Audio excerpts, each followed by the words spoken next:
eu acho muito, muito interessante essa forma de trabalhar o paisagismo, porque a gente está muito acostumado a pensar o paisagismo como uma forma muito elitista, né?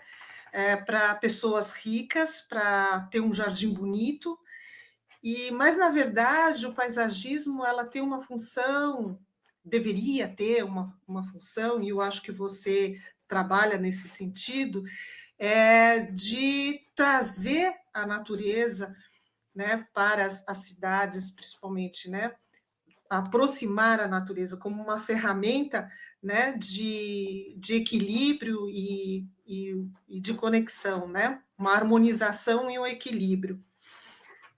Então é isso, eu gostaria de ouvir mais, né, sobre essa importância do paisagismo, principalmente nas cidades.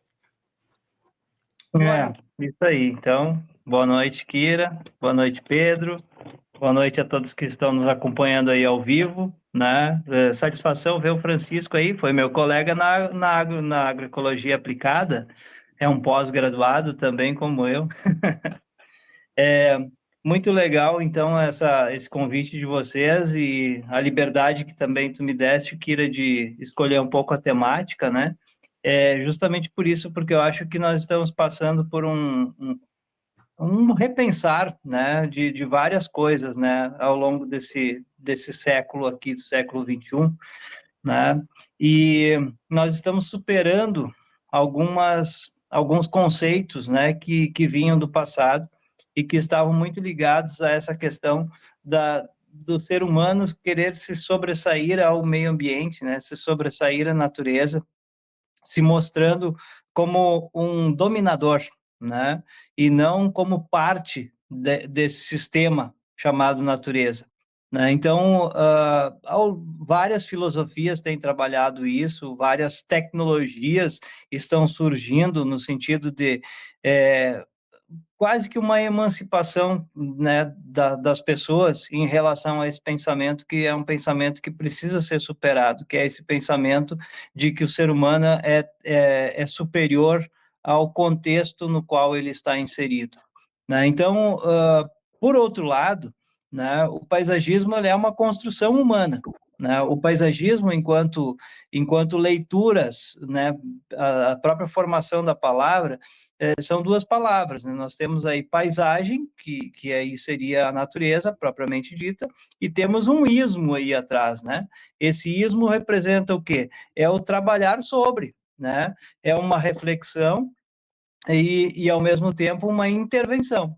Então, todos os ismos que nós já tivemos ao longo da história, alguns deles positivos, outros não, né? Positivos no sentido de construção, né? É, representam isso, né? E o paisagismo não é diferente. Então, o paisagismo é uma construção humana, assim como o urbanismo, né? Que está diretamente ligado com isso, né? Então, existe paisagismo rural?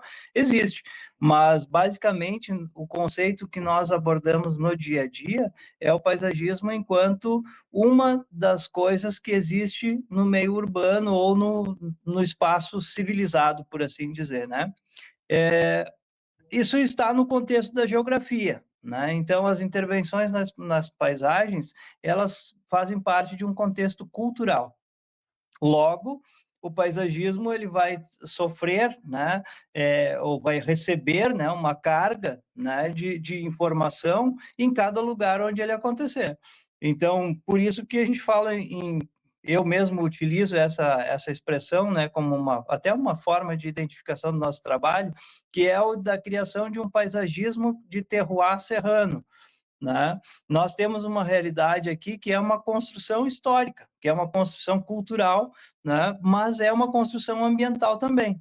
Então, o terroir, ele vem a se juntar todos esses fatores climáticos, fatores de geografia, de solo, né, de clima, né, e mais a construção histórica que foi feita através, né, dos nossos povos originários, mais aqueles que vieram depois, né, como colonizadores, de uma mais cedo ou mais tarde, né? Sobressaindo em determinados momentos características mais de um ou de outro, né? Então eu tenho uma construção de identidade de trabalho, de paisagismo, onde eu preconizo, por exemplo, a utilização de plantas nativas, que é, na verdade, um resgate, porque originalmente as pessoas cultivavam, e aí talvez se houver tempo para isso, a gente pode falar um pouquinho mais sobre isso, né? Como é que se constrói, né? Várias fases, várias camadas, né? Do que se entende por paisagismo ou jardinagem, depois a gente pode definir isso também, né? É, ao longo do tempo, onde inicialmente nós só tínhamos plantas nativas para gerenciar, né? E depois, com o passar do tempo, as pessoas, ao migrarem de um lugar para o outro, foram levando plantas, né?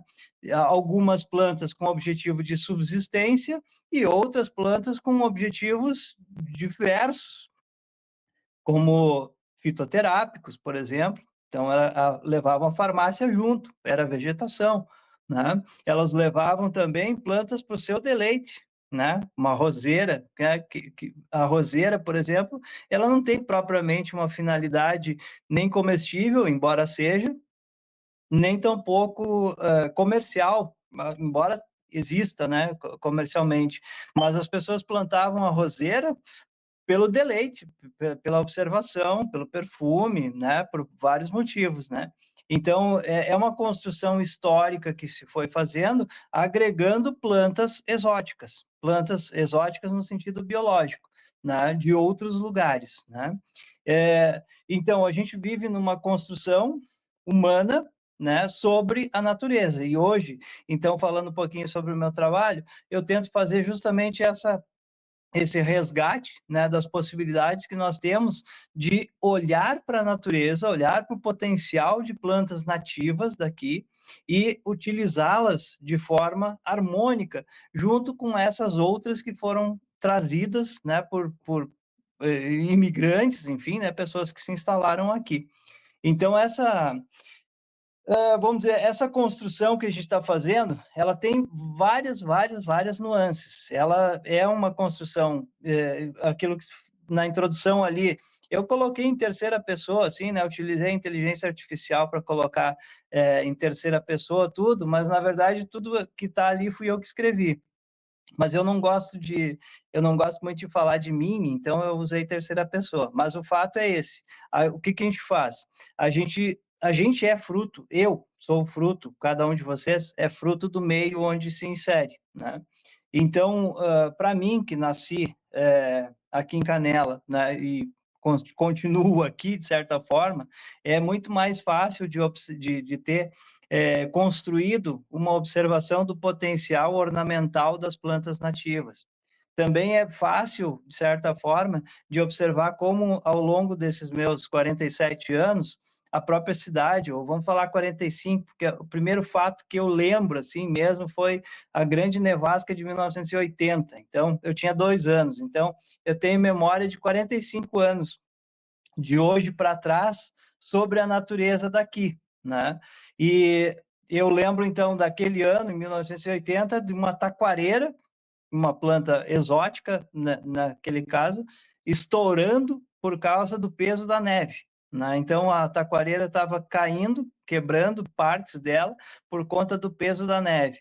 Então, para mim, de certa forma, isso elucida, não faz muito tempo que eu refleti sobre isso, elucida, de certa forma, como com 2 anos de idade eu já era um observador da natureza e da sua força, né?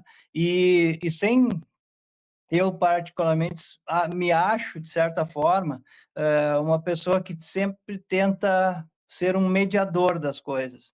E o trabalho de paisagismo, ele é um trabalho de mediação. É um trabalho de mediação daquilo que a pessoa quer, o cliente, o contratante, né? Claro, já fiz jardim para mim também, né? Mas normalmente a gente trabalha contratado por alguém que tem expectativas, né? E aí a gente tenta ler essa expectativa, olhar para o lugar onde ele quer fazer o seu jardim e tentar fazer uma mediação entre a intenção e o potencial do lugar.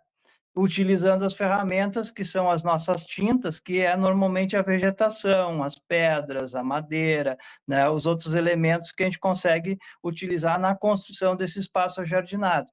Então, essa construção que a gente tenta fazer de forma identitária, ou seja, a gente não tem um jardim, um padrão de carimbo, onde a gente sai carimbando jardins iguais para todos que a gente vai atender, né? Eu acho que é uma das coisas que nós precisamos preconizar daqui para frente, se nós quisermos fazer paisagismo de cada vez mais, de forma mais consciente.